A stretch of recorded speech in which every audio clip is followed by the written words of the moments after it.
अपने एक्सपीरियंसेस को शेयर करें और आपकी जो क्वेरी है आप खुल करके पूछ सकते हैं, उसको रिस्पॉन्ड करें।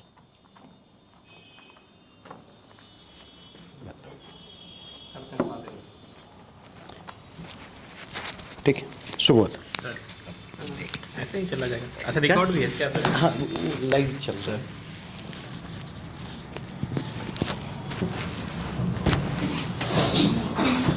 कल टाइमिंग 1:30 बजे ही रहेगी। क्लास सर का समाप्त हो गया। चलिए अब हाँ सर अब आप लोग इनफॉर्मल होकर हमसे पूछ सकते हैं। मेरा मतलब आप लोग का अनुभव बेहतर होगा, हमें लगता है। आप लोग हाल फिलहाल के स्टूडेंट हैं। हमारा 63वीं के बाद हम 64वीं का इंटरव्यू दिए थे, तो उसके बाद हम बीपीएससी से नहीं जुड़े हुए। उस दौरान बहुत सारा चेंजेज हुआ, ऑप्शनल ख़त्म किया है और आपका एसे पेपर ऐड किया है। और भी कुछ चेंजेज हुआ क्या? इंटरव्यू तो सेम मार्क्स का है, जीएस पेपर 1 और 2 सेम है, इसमें कहीं कुछ इशू नहीं। क्वेश्चन का पैटर्न हमें लगता है चेंज किया है। पहले 8 क्वेश्चन ही करता था, 3 और 2 सेक्शन 3 का और एक में 2। अभी हमें लगता है 15, 14 या 16 क्वेश्चन कर रहा है। कितना है अभी? हम देखे नहीं, इसलिए हम सर से यहाँ या किसी कोचिंग में मिलने नहीं आए थे। सर से बस इन मिलने आ गया था, तो हमें मेरे पास कुछ अभी प्रिपरेशन है नहीं। 16 लिखना सबका कंपलसरी है? अच्छा ठीक है सर। जब जैसा कभी जैसे लास्ट सर का हुआ कि हर क्वेश्चन का एवरेज मेंटेन करना है, बहुत ज़रूरी इसलिए भी हो जाता है कि आप हर क्वेश्चन को, हम मान के चलते हैं कि 10 ही नंबर का एक क्वेश्चन, 10 नंबर का 10 क्वेश्चन ही है, 100 क्वेश्चन है। आप किसी में बहुत बेहतर करके कितना ला देंगे? 7 या 8 ला देंगे। इन खराब कर रहे हैं तो 2, 3, 1 भी दे सकता है। लेकिन हर क्वेश्चन को यदि 5 या 6 कर दें, 6, 7 तक भी कर दें, तो आपका 70 आ रहा है। वो बहुत ज़्यादा आपके मतलब किसी भी एग्ज़ाम के लिए बेहतर हो जाएगा। तो ये इसको बहुत आप लोग तो मतलब पहले से भी इस चीज़ को किया जा सकता है। जैसे पहले भी हमसे कोई पूछता था कि आपका कौन सा, ये हम लोग यूनिवर्सिटी में हम लोग मेरा ह्यूमैनिटीज़ ही था, सोशल साइंस का 3 सब्जेक्ट पढ़ना होता है कोर सब्जेक्ट में। तो कौन सा बेहतर है, तो हमें पता ही नहीं चलता था कौन सा सब्जेक्ट बेहतर है। ऑप्शनल भी बेहतर था, जो उसके साथ 2 अलाइड सब्जेक्ट थे उसको भी उतना ही वेट लेकर के चलना था। तो एग्ज़ाम में भी जस्ट वही आपके साथ भी करना है कि जैसे पेपर 1 में आपका हिस्ट्री है, कल्चर है और करेंट अफेयर्स, स्टैट। तो स्टैट तो सबका ठीक है। यहाँ स्टैट इंपॉर्टेंट इसलिए है कि उसमें मार्क्स आपका कटेगा न कम। इस 72 नंबर का है तो आप 70 और 72 तक नंबर ला सकते हो, उसमें नहीं कटेगा। जैसे कि मेरा अगर आंसर सही है, अगर एक स्टेप स्किप किस चीज़ में? स्टैट में या किसी भी सब्जेक्ट का? अगर स्टैट का सही है, स्ट्रक्चर पूरा सही है, अगर एक स्टेप एक स्किपिंग हो गया तो फिर वहाँ पर तो मार्क्स कटेंगे। नहीं, स्टैट में तो एक क्वेश्चन में लगता है 6 या 7 पार्ट होता है आंसर का, तो आप एक पार्ट गलत किए हैं। लेकिन यदि आप फंडामेंटल नहीं गलत करके डेटा जो आप हम वो नहीं कर रहे। हाँ एक गलत किए तो आपका सिर्फ एक ही मार्क्स कटेगा। एक है, उसके साथ सब क्वेश्चन है, क्वेश्चन नंबर ए उठाया, सब क्वेश्चन का ए, ठीक है, उसको बनाए, उसमें कहीं अगर एक स्टेप मिस है लेकिन उसका आंसर सही है, तो उस मिसिंग स्टेप के लिए नंबर काटता है या नहीं काटता? और नहीं, उसमें तो जो जहाँ गलत की उस स्टेप पे काट देगा नंबर। एग्जाम में तो आपको ये नहीं मान के चलना है कि हमारा इस स्टेप पे, आप पहले से प्रिपेयर रहिए बेटर के लिए। आप कट यदि खराब हो रहा है तो उसका मार्क्स तो कट करेगा। पार्टिकुलर उसमें क्वेश्चंस होता है कुछ, यदि उसमें किस क्वालिटी पे आपका गलती हुआ, जैसे हो सकता है डेटा में ही आपका रॉ डेटा को आप जब फाइनल कर रहे हैं, टेबल कर रहे हैं, उसमें गलत होगा तो उससे तो आपका सारा सीरीज गलत हो गया। हम कर रहे हैं कि अगर मिस का तो उसका उतना पार्ट कट कर देगा। स्किप कर दी स्टेप का बहुत ज़्यादा मार्क्स नहीं कट करेगा। आप फाइनल आंसर ला दीजिए। कई बार प्रोसेस को थोड़ा आप प्रोसेस के बात करें ना, स्टेप बाय स्टेप, तो बहुत ज़्यादा मायने नहीं रखता। यदि 1-2 स्टेप मैथ में चलता है, आप कई बार होता है कि डिटेल करके लिए, कई बार एक स्टेप आगे आप माइंड कैलकुलेशन करके उसको सीधे ला दिए। बहुत ज़्यादा उसमें अंतर नहीं है, लेकिन उसमें डिटेल कुछ लिख देना है, टेबल बढ़िया से बना देना है। करेंट अफेयर्स आप नेशनल और इंटरनेशनल दोनों चीज़ों को देख लीजिएगा। आपका जो कल्चर का पार्ट है उसमें बिहार से ही रिलेटेड है। अभी प्रेजेंट में कुछ पर्सनालिटी रिलेटेड क्वेश्चंस ज़्यादा हमें लगता है उसमें, जो पहले तो गांधी, नेहरू और टैगोर का ही था, कुछ बढ़ाया है, तो उसको देख लीजिएगा। 1-2 बिहार का, और जो करेंट में कुछ चल रहा हो तो उसको पढ़ लीजिएगा। बाकी आप लोग पूछेंगे तो हम बेहतर बता पाएंगे। फिर साइंस टेक का उसमें ट्रेडिशनल पार्ट्स तो क्वेश्चन करता नहीं, आप लोग देखे होंगे। प्रीवियस ईयर क्वेश्चन है आप लोग के पास कम से कम 60-62 से, उससे ज़्यादा पहले का ज़रूरत नहीं है। देख लेते हो तो बेटर होगा। ये 60-62 से लेकर के 69 तक का क्वेश्चन पेपर रखिए, तो करेंट अफेयर्स ट्रेडिशनल नहीं, ओरिएंटेशन तो करेंट बेसिस पे ही रहता है, तो उसमें टॉपिक्स पढ़ लीजिए जो development current science tech plus जो डेवलपमेंट रिलेटेड इशूज है दोनों को मिला करके पूछ लेगा। तो कोई एक मंथली करेंट अफेयर्स मैगजीन भी फॉलो करिए तो बेटर होगा। और एक साल का नहीं पूछता, पहले का भी कई बार पूछ देता, जैसे हम लोग भी दे रहे थे उस समय मध्येसी का चल रहा था आपका, हमारा तो 2014-15 से मध्येसी का इशू चल रहा था, बाद में भी पूछा था, पहले का भी पूछ लेता है। जस्ट करेंट का मतलब जस्ट नहीं कि तो 2 महीना पहले हुआ, 2 साल पहले तक का भी पूछ सकता है, लेकिन इशूज रेलिवेंट होना चाहिए। और ऐसे भी उसमें थोड़ा बहुत अब मैगजीन्स पढ़ रहे हैं तो उसमें हर महीना में आपका 5 या 6 टॉपिक कवर कर ही रहा है, साइंस टेक हो, IR हो या पॉलिटी इकोनॉमी रिलेटेड इशू हो, तो एक करेंट अफेयर्स तो पढ़ना पड़ेगा सारा। तो ये पार्ट हो जाएगा। सर का बुक्स इसमें इंपॉर्टेंट है, सभी क्वेश्चंस को लिख देना है उसमें। मिस्टेक का है सर, बोले साइंस टेक का ही पूछे, बताइए। बोले एक आधुनिक समाज में कंप्यूटर की क्या भूमिका है? ठीक है। समुचित उपकरणों के साथ तकनीक एवं सामाजिक विकास में संबंध की विवेचना की। ठीक है, शॉर्ट नोट से सर। हाँ। तीसरा है बिहार में औद्योगिक विकास। ये अलग अलग क्वेश्चन है, अच्छा, हम लगा एक ही में। अच्छा, तो एक क्वेश्चन को उसका अलग अलग डायमेंशन, कितना वर्ड्स लिखना होता है इसमें, वर्ड लिमिट है? एक क्वेश्चन है और 5 सब क्वेश्चन है, वर्ड लिमिट नहीं है इसमें। आप हमको दिखा देंगे तो दिखा दीजिए, देखे नहीं है क्वेश्चन। 7 नंबर 7, अच्छा ठीक, समझ गया।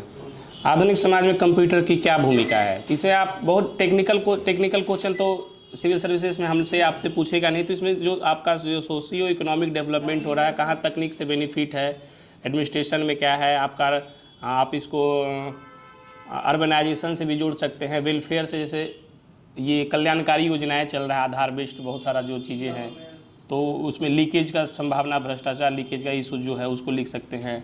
तो इस टाइप का बस इस सोशल और इकोनॉमिक इशूज पे लिखना है, ज़्यादा टेक्निकल इसमें डेप्थ जाने का ज़रूरत नहीं है।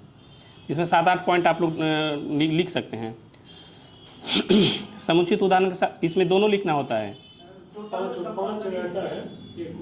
अच्छा ठीक, अच्छा 5 कम, ये तो सब मैंडेटरी, ठीक है। समुचित उदाहरण के साथ तकनीक, टेक्नोलॉजी एवं सामाजिक विकास के संबंध की भूमिका करें, तो उसमें पहला में केवल कंप्यूटर था, इसमें और भी चीज़ों को लिख सकते हैं, जैसे इसमें बायोटेक को भी लिख सकते हैं, एग्रीकल्चर फूड का जो इशूज हो रहा है उसको लेकर के। हाँ बिल्कुल, स्पेस तो आपका वो तो एकदम इमर्जिंग है ही, उसमें भी लिख सकते हो उसका क्या बेनिफिट है। उसमें स्पेस टेक्नोलॉजी में नहीं चले जाना कि उसका क्या, हाँ क्या उपकरण है, क्या लगा नहीं लगा, उससे ज़्यादा इंपॉर्टेंट उससे हमारा बेनिफिट क्या है। हाँ जैसे रिसोर्ट करके है ना, उसमें रिसोर्स टेक्नोलॉजी इस टाइप का जो, हाँ उस टाइप का कुछ एग्जाम्पल्स दे करके अपना लिख देना है। बहुत इसमें बहुत फ्यूचरिस्टिक होने का जरूरत नहीं कि चांद पे पानी जाएगा या मंगल पे आएगा तो उस पर हम घर बसा लेंगे, प्रेजेंट में जो बेनिफिट है उसको बस मेंशन कर दीजिए। बिहार में औद्योगिक विकास विज्ञान में प्रौद्योगिकी की भूमिका है, ये आप ट्रेडिशनल क्वेश्चन आप पढ़ लीजिएगा, बहुत ज़्यादा फैक्ट इसमें हमको भी अभी नहीं पता है। कोरोना महामारी के समय में नई तकनीक ने हम लोगों को किस प्रकार सहायता की, इसमें क्या नई तकनीक के बारे में लिखेंगे बताइए। ऑनलाइन टीचिंग प्रमोट किया गया था। हाँ पहले भी था लेकिन इसमें ज़्यादा हुआ। हाँ work from home concept emerge क्या करके आया। एजुकेशन, ई पेपर, ई क्लासेस। हाँ ये और पहले तो मतलब हायर लेवल पे था, ये अब लोअर स्कूल्स पे और ग्रास रूट लेवल पे गांव घर सब जगह के लोग इससे इन्वॉल्व हो गए। तो ये सब चीज़ें को आप बेहतर देख लीजिएगा क्या करना है इसमें है कि कम से कम 5-6 पॉइंट सब चीज़ों पे तैयार हो जाना चाहिए। सस्टेनेबल डेवलपमेंट टेक्नोलॉजी भूमिका, सस्टेनेबल डेवलपमेंट गोल का भी कुछ इंपॉर्टेंट जो 17 गोल है SDG यूनाइटेड नेशन वाला, उसमें भी कुछ पॉइंट्स रहेगा, आपको एडिशनल बेनिफिट उसमें मार्क्स का मिल जाएगा। तो 5-8 साल का क्वेश्चन जो हो गया उसका सारा का नोट्स ब्रीफ में बना लीजिए, पूरा डिटेल लिखने का ज़रूरत नहीं है, पॉइंट इस टाइप से बना करके आप फ्री टाइम में लिख सकते हैं। ये साइंस टेक पेपर 1 का ही रहा था, 2 का पेपर 2 का है, फर्स्ट में करेंट अफेयर्स है, ठीक है। और इकोनॉमी और ज्योग्राफी तो एक साथ लगभग मिक्स ही पूछता है। सर का किताब उसमें काफ़ी है, और भी कहीं से कंटेंट देख सकते हैं तो देख लीजिए, प्रीवियस ईयर का क्वेश्चन इंपॉर्टेंट है आपके लिए। और कुछ क्वेश्चन आया तो उसको लिखना है। लिखते हैं कि नहीं इसके अलावा? टेस्ट, अभी टेस्ट सीरीज था या एक नॉर्मल क्लास था, जनरल क्लास था? मैराथन चल रहा है। क्या है इसमें? मेंस के लिए मेंस के लिए पढ़ाते भी हैं सर है और कुछ लिखना भी होता है? क्वेश्चन के रिगार्डिंग। अच्छा, टेस्ट भी है इसमें? नहीं, टेस्ट सीरीज इसमें बैठ करके आराम से 3 घंटा आप फिक्स टाइम में कुछ अभी नहीं, नहीं है। बाद में रहेगा। वो भी इम्पोर्टेंट, सर एक क्वेश्चन दिए, वो भी इम्पोर्टेंट इसलिए कि आप यदि घर पे भी लिखते होंगे तो टाइम बाउंड में लिखिए। वहाँ कई बार एग्जाम में आप किसी एक पार्ट को ज़्यादा टाइम दे दीजिए तो दूसरा में आपको कटौती करना पड़ेगा। सर तो जैसे क्वेश्चन के लेवल पे बताया शुरू से अंत तक एवरेज मेंटेन रखना है, वैसे ही सेक्शन वाइज आपको टाइम भी लगभग आपको डिस्ट्रीब्यूट खुद ही कर लेना होगा। 3-3-6 आप उस हमारे समय का था 3-3-2, आपके समय में जितना 5-5 या 10-10 जो भी क्वेश्चन होगा तो 1 घंटे के हिसाब से 5 मिनट 8 मिनट वैरी करे, कोई इशू नहीं है, लेकिन बांध के रखिए कि लगभग उतना में हमको ये चीज़ें कर देना है, तब तो आप लास्ट तक एवरेज मेंटेन करिएगा। 3 घंटा एग्ज़ाम का होता है ना, उसमें तो फिक्स है 3 घंटा, तो उसमें 3 घंटा में आप 3 भाग में डिवाइड कर दीजिए, उतना क्वेश्चन तक करिएगा तभी लास्ट तक जाएगा। तो ये सब छोटा छोटा चीज़ है, बाकी आप लोग करिए। अभी तो हमें लगता है फर्स्ट वीक ही होगा, फर्स्ट वीक ही है ना नीतीश? रिजल्ट के बाद, हाँ रिजल्ट के बाद हाँ, भी क्लास का नहीं, ये 6 तारीख से क्लास पहले से चल रहा 6 है। जनवरी से। अच्छा, और आप लोग कुछ पूछना चाहते हो पूछ सकते हैं, ऑप्शनल है नहीं, ऑप्शनल का तो कोई इशू नहीं, उसमें केवल पासिंग मार्क्स 30 या 40% है। वो कैटेगरीज वाइज कर दिया है। अच्छा, सबका अलग अलग है, ठीक है। तो अभी फ़िलहाल मेंस में ही ज़्यादा लोगों से भी संपर्क नहीं रखना है, 1 या 2 लोग से रखिए जिससे कुछ अपना इशूज क्लासमेट्स हों या और भी लोग हों, सीनियर्स हों, तो उनसे ज़्यादा रखना है। बहुत ज़्यादा लोगों से इन्वॉल्व नहीं होइए, डिसिप्लिन में रहिए और आंसर राइटिंग बेहतर करिए सर। फिर बाकी सर का गाइडलाइन रहेगा ही, लगता है इतना काफ़ी है। कुछ और पूछना हो तो आप लोग बस पूछ सकते हैं। हम कुछ पढ़ करके नहीं आए कि आपको बताना है, आप कुछ पूछिएगा तो हम बताएंगे, हम बस ऐसे ही सर से मिलने आ गए थे। किस चीज़ का? क्लास में जो जब पढ़ते थे जिस समय, उस समय जो चले सर हम लोग क्लास देखिए, सबका सिचुएशन, सबका परिस्थिति अलग अलग होता है, किस जगह पे हैं, कहाँ हैं, किस स्टेज से आप शुरू किए हैं, सबको उस हिसाब से देना पड़ेगा। आपको फाइनली एग्ज़ाम क्रैक करने के लिए जितना काम करना होगा वो करना पड़ेगा। शुरू में करिए, बाद में करिए या बीच टाइम में करिए, उतना पढ़ना होगा। क्लास में एब्सेंट हम तो कम रहते थे, जो क्लास हुआ उसको पढ़ना था, नोट भी करते थे, थोड़ा बहुत देख लीजिए घर पे भी पढ़ना ज़रूरी होता है। घर पे अपना भी बना सकते हैं, क्लास के अकॉर्डिंग भी बना सकते हैं, वो आप फ्री हैं। घर पे तो 4-5-6 घंटा पढ़ते होंगे ना? कितना पढ़ते हैं? क्या नाम है आपका?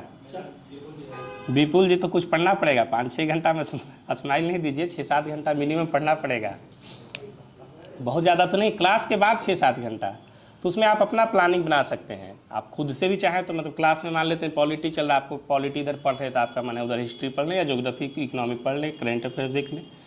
नहीं मन है तो इधर पॉलिटी को ही और आप बेहतर कर सकते हैं, वो आप फ्री हैं। आप हर लोग अपने अपने सुविधा के अनुसार करता है।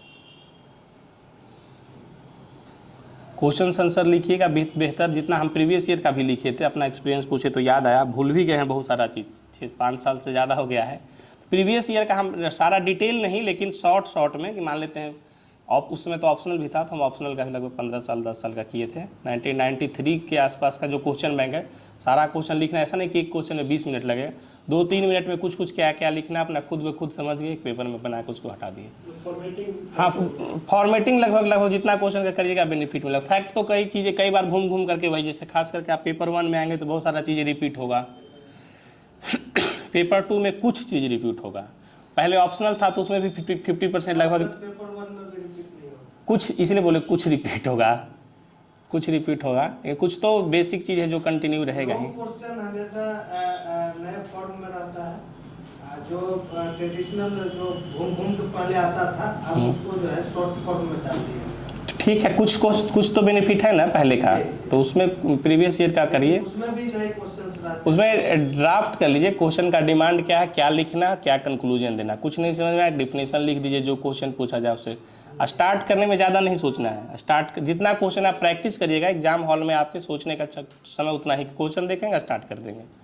तो कई बार होता है आप क्वेश्चन देखिए 2-4 मिनट सोचिए, तो 2-2 मिनट सोचिए तो 30 मिनट चला गया 15 क्वेश्चन के लिए, तो नहीं उतना संभव। एग्जाम हॉल में सोचने के लिए नहीं समय रखिए, एग्जाम हॉल में देखिए और रिस्पॉन्ड करना शुरू कर दीजिए। एक मिनट या 30 सेकंड के लिए आप ड्राफ्ट करना चाहें तो ड्राफ्ट कर लीजिए कि बेहतर आंसर हम एग्ज़ाम में भी लिख सकते हैं, तो 30 सेकंड काफ़ी है। अब वहाँ बैठ के सोचने का समय नहीं रहेगा। पहले दिए हैं मेंस आप लोग को, ये रहता है समय, 3 घंटा में सोचने लगेंगे तो फिर कुछ क्वेश्चन छूट जाएगा, क्वेश्चन। तो पहले ही प्रिपेयर कर लें कि आप क्वेश्चन देखें और रिस्पॉन्ड शुरू 10 सेकंड 5 सेकंड या तो माइंड में शुरू ड्राफ्ट कर लीजिए या फिर लास्ट में रफ पेपर रहता है उस पर कर लीजिए। तो उसका ही कि आप टेस्ट सीरीज कोचिंग का हो या प्रीवियस ईयर क्वेश्चन हो या कहीं का भी लेना हो, तो आप अधिक से अधिक क्वेश्चन को शॉर्ट में ही ड्राफ्ट कर लीजिए, फॉर्मेट बना लीजिए। तो ये एक उपाय बेहतर हो सकता है सबके लिए, ये है जो पहले दिए हैं या नहीं दिए हैं। ये क्वेश्चन हैंडल करने का ये है। एग्ज़ाम के टाइम में भी ज़्यादा प्रेशर में नहीं रहना है। हम तो 64th में दे रहे थे तो थोड़ा प्रेशर रहता है कई बार, जो सर्विस लेने का जो प्रेशर है एज का भी रहता है तो वो अलग इशू है। लेकिन एग्ज़ाम हॉल में जाइए तो मेंटली रिलैक्स होकर के जाइए। जो करना था आप एक दिन पहले तक कंप्लीट कर चुके हैं। 18 को एग्ज़ाम है, 17 तक जो पढ़ना था पढ़ लिए। लास्ट नाइट एकदम कॉलेज जैसा पढ़ाई रात भर जग के पढ़ना उचित नहीं है। 2 पेपर लगता है एक दिन या एक पेपर हो रहा है, एक ही है, फिर भी आप मेंटली रिलैक्स रहेंगे जब ये बेहतर नींद लेंगे। और एक दिन पहले एक दिन पहले तक पढ़ाई कंप्लीट कर लीजिए। नेक्स्ट डे पढ़ के जाना नहीं है। उसमें शॉर्ट नोट्स आप बना सकते हैं लास्ट डे रिवीजन के लिए। मेंस का डेट इसमें अभी डिसाइड हुआ है, जो शेड्यूल्ड था उसमें कुछ चेंज हो सकता है, लेकिन है कितना 15 से 30 अप्रैल। जनवरी तो बीत ही गया, फरवरी मार्च और उधर 2.5 महीना 2.5-3 महीना से ज़्यादा ऐसे भी मेंस का नहीं रहता है, तो इतना में आप लोग कर लेंगे। पहले से पढ़ा हुआ होगा आप लोग का भी, कुछ नहीं पढ़ा हुआ है, पढ़ा हुआ ही होगा कुछ उसको रिवीजन कर लीजिए। किसी का देखिए परफेक्ट तैयारी नहीं होता है। आप टॉपर यूपीएससी के भी टॉपर्स हों तो ऐसा नहीं कि वो सारे के सारे चीज़ उसका कम फिनिश हो गया, सब कुछ खत्म हो गया, पढ़ना खत्म, उसके बाद आके एग्ज़ाम दे दिया, ऐसा नहीं होता है। आप इसी प्रोसेस में एग्ज़ाम देते हैं, एग्ज़ाम निकल भी जाता है। जो यहाँ आ गए आपके सामने, जरूरी नहीं कि वो भी सब कुछ जानते हों। एग्ज़ाम निकालने का बस होना चाहिए, प्रेशर हैंडल करिए। जितना क्वेश्चन पूछा उतना ही 20-25 क्वेश्चन है, आप उसके लिए 200-250-300 क्वेश्चन का तैयारी कर लीजिए, इतना ही है। आसान नहीं है बोलना, लेकिन फिर भी आप इस चीज़ को करेंगे तो हो जाएगा। हर साल हो ही रहा है, आप नहीं करेंगे कोई और करेगा। 2000 लोगों को तो फाइनली लेना ही है। तो क्लोज करते हैं इसको, 4 बज गया, आप लोग अपना अपना काम करें फिर। चलिए, धन्यवाद।